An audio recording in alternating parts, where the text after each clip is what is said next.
तो प्रूफ क्या है आपका कि गैल्वेनोमीटर का रेजिस्टेंस इतना ही होगा, हाई रेजिस्टेंस कैपिटल आर और कैपिटल एस वो है, जबकि डिफ्लेक्शन उसमें हाफ हो गया। ठीक है, तो जो गैल्वेनोमीटर का रेजिस्टेंस है that will be equal to capital R S upon R minus S. तो देखो कैसे निकला है, पहले ये थी सिचुएशन आपकी। ठीक है, इसमें करंट जा रहा था, इसमें की को आपने अभी क्लोज नहीं किया है।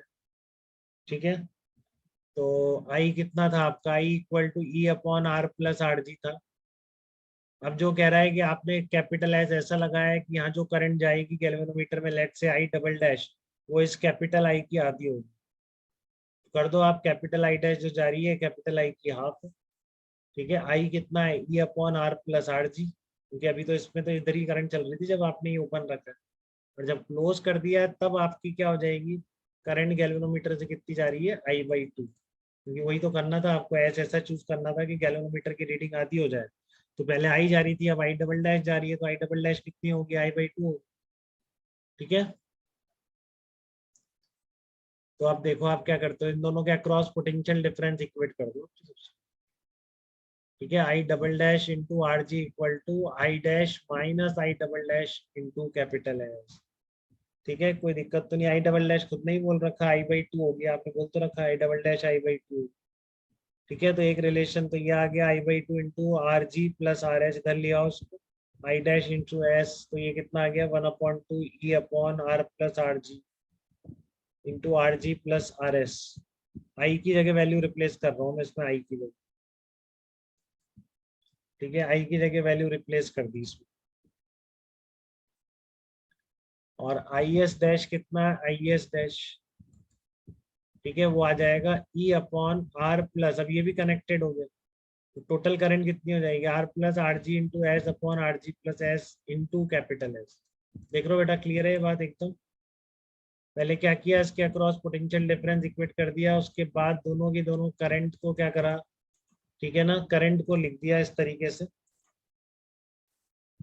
तो अब आप वैल्यू उठा के रख दो, जैसे भी करना चाहो कर लो, अब आप कुछ वैल्यू सॉल्व करते जाओ धीरे धीरे, तो अपने आप आर जी क्या आ जाएगा, R S upon R minus S. मैंने कुछ नहीं कहा, मैंने कहा कि जब इसका पर्टिकुलर एस पर डिफ्लेक्शन आई डबल डैश, पहले की रीडिंग आई का आई बाई टू हो गया है, तो बताओ इसमें से हम रेजिस्टेंस निकाल सकते हैं कि नहीं? तो आप गैल्वेनोमीटर का सब कुछ निकाल सकते हैं इसमें। ठीक है ना, R S upon R minus S. Clear है बेटा, यहाँ तक बताओ, कोई डाउट हो तो किसी को। तो अब ये दो प्रैक्टिकल एक साथ नाम से होता है ये वाला हाफ डिफ्लेक्शन मेथड का, कि एक तो आपको गैल्वेनोमीटर का रेजिस्टेंस निकालना है, एक उसका फिगर ऑफ मेरिट निकालना। अब ये फिगर ऑफ मेरिट क्या होता है, figure of merit is the current required to produce deflection of one division in the scale of galvanometer. Galvanometer की स्केल को जो आप एक डिफ्लेक्शन देने के लिए जितना करंट चलाते हैं, ठीक है, वो क्या कहलाता है, मेरिट ऑफ करंट कहलाएगा। तो I equals to E upon R plus R G for deflection theta divisions, K theta किसके बराबर होगा, E upon R plus R G. तो कुछ नहीं है बेटा, यूनिट डिवीजन की वैल्यू, लीस्ट काउंट जिसको कहते हैं, उसको क्या कह सकते हैं, फिगर ऑफ मेरिट भी बोलते हैं। तो गैल्वेनोमीटर का फिगर ऑफ मेरिट क्या है, उसके सिंगल डिवीजन कितना रीड करता है। ठीक है, आई जी बाय एन। हाँ, तो कितना आ गया, के मान लो थीटा डिवीजन से यूनिट डिवीजन के करता है, तो K theta E upon R plus R जी।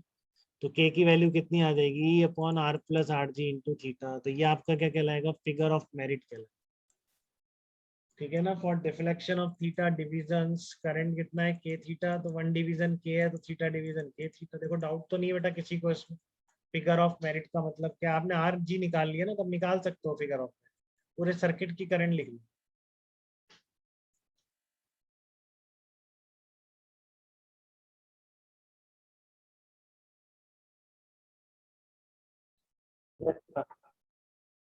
ठीक है, क्लियर है सबको ये बात।